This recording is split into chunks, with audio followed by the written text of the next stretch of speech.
क्योंकि ममता बनर्जी ने हमारे देश की सीमाओं को बांग्लादेशियों के लिए खुला कर दिया है। कौन गृह मंत्री है, किसकी सरकार है, और अंतर्राष्ट्रीय सीमा की सुरक्षा करना किसकी जिम्मेवारी है? इस देश की सियासत कितनी बेशर्म और पतित हो गया है, यह देखने के लिए आपको जय शाह के डैडी को सुनना चाहिए। जय शाह के डैडी ने कहा कि बंगाल में घुसपैठ को रोकने के लिए, अच्छा तो गृह मंत्री कौन है? दीपांकर भट्टाचार्य।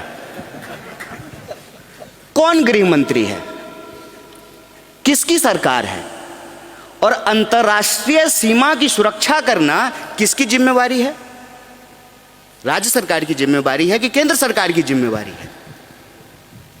यह बात मैं आपको इसलिए याद दिला रहा हूं कि जब सीए एनआरसी का मामला चल रहा था तो मीडिया में जाकर के वो देश को क्रोनोलॉजी समझा रहे थे, तो हम भी उनको एक क्रोनोलॉजी याद करा देते हैं।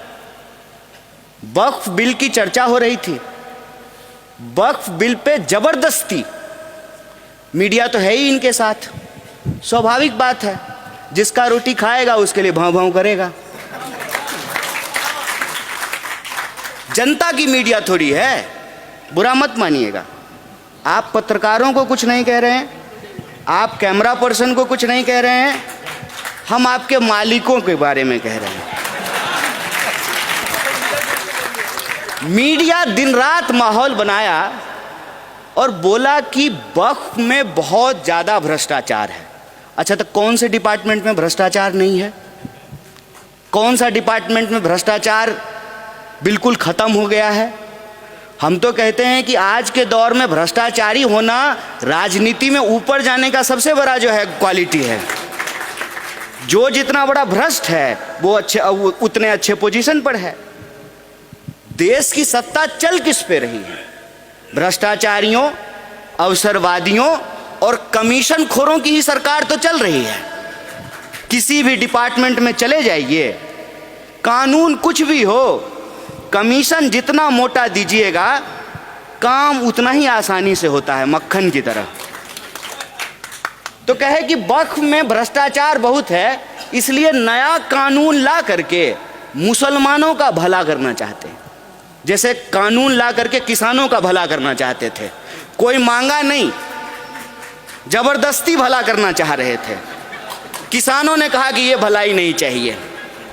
1 साल प्रोटेस्ट किया, तब जा करके रो रो करके, एक तो आंसू कैसे इतना जल्दी निकाल लेते हैं प्रधानमंत्री, पता नहीं, हो सकता है पॉकेट में प्याज लेके घूमते हैं। तो आंसू निकाल के बोले कि समझा नहीं पाए। किसान ने कहा कि नहीं चाहिए, कानून ले लीजिए। वैसे ही मैं ये बात इसलिए याद दिला रहा हूं कि सारा कुछ क्रोनोलॉजी में आपस में जुड़ा हुआ है। तो मीडिया बोली कि वक्फ का जो है ना नया कानून बहुत जरूरी है, देश की सारी तरक्की इसीलिए रुकी हुई है। अभी तक तो हम लोग मंगल पे चले गए होते, वहां घर बना लेते, वहां नया लाल किला खड़ा कर लेते। सारा प्रॉब्लम है कि वक्फ का जो है ना भ्रष्टाचार बहुत है। तो मीडिया माहौल बनाना शुरू की। सरकार के प्रवक्ता जाकर के टीवी में बोल रहे थे। अच्छा, सरकार के प्रवक्ता अकेले नहीं होते हैं, वो एंकर भी उनका ही प्रवक्ता होता है। और एक क्या करते हैं, आरएसएस वालों को राजनीतिक विश्लेषक बोल करके बिठा लेते हैं।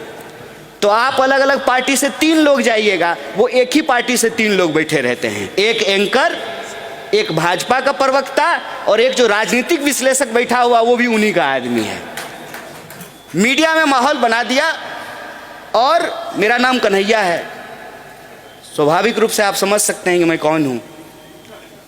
तो मैं देखा कि हमारे गांव के लड़के कह रहे हैं कि जानते हो, सरकार जो वक्फ से जमीन छीनेगी ना वो हम लोगों को मिलेगा। हम बोले गलती कर रहे हो, तुम्हारे खाते में 15 लाख रुपया आया? बोला नहीं, लेकिन अदानी जी के खाते में जो है ना लाखों करोड़ों रुपया पहुंच गया। तुमको लग रहा है कि जमीन हमको मिलेगी, तो तुमको नहीं मिलेगी, अदानी जी को मिलेगी। बोला कैसे? बोले वैसे ही जैसा 370 जब समाप्त होता तो हम सब लोग जो है डल लेक के सामने जमीन खरीदते। कितना लोग जमीन खरीदे हैं डल लेक के सामने? एक आदमी हाथ उठाइए जो कश्मीर में जमीन खरीदे हो। डिबेट याद है, यही डिबेट था ना कि अब भारत का कोई भी नागरिक जाकर के कश्मीर में जमीन खरीद लेगा। हम लोग भी खुश हो रहे थे, बढ़िया मकान बनाया जाएगा कॉटेज पहाड़ पर, बर्फीली पहाड़ियों के बीच में, बढ़िया समर वेकेशन होगा। खरीदे जमीन।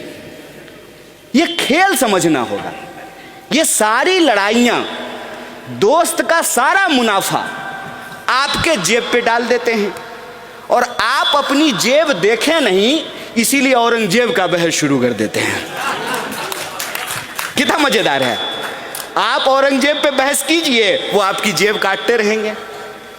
और वक्फ पे यही दलील दी गई कि वक्फ में बहुत सारा गड़बड़ी है, वक्फ का जमीन लेकर के विकास का काम किया जाएगा।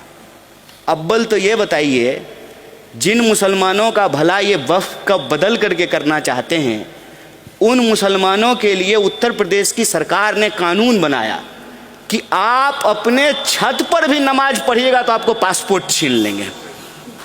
सुने हैं कि नहीं? ये कैसा भलाई करना चाहते हैं ये? तो एन केन प्रकारेण माहौल बना करके, जैसे हर बार करते हैं, देश को ठगते हैं। और मैं एक बात से सहमत हूं, बीजेपी कहती है हिंदुओं को बचाने की जरूरत है। बिल्कुल, भाजपा से बचाने की जरूरत है। जैसे वो बोलते हैं ना, बेटी बचाओ बेटी पढ़ाओ, एक्चुअली बेटी को बचाने की जरूरत है इनसे।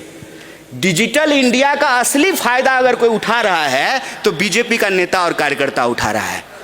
देख रहे हैं, सड़क से लेकर के, कार्यालय से लेकर के, कर्नाटक से लेकर के उत्तर प्रदेश तक बढ़िया जो है HD क्वालिटी वीडियो दे रहे हैं। ये किससे बचाने की जरूरत है? भाजपा से बचाने की जरूरत है। धर्म, संस्कृति, इज्जत, संविधान, देश, सब कुछ। क्योंकि ये देश चलाने के लायक नहीं है। ये देश चलाने के लायक नहीं है।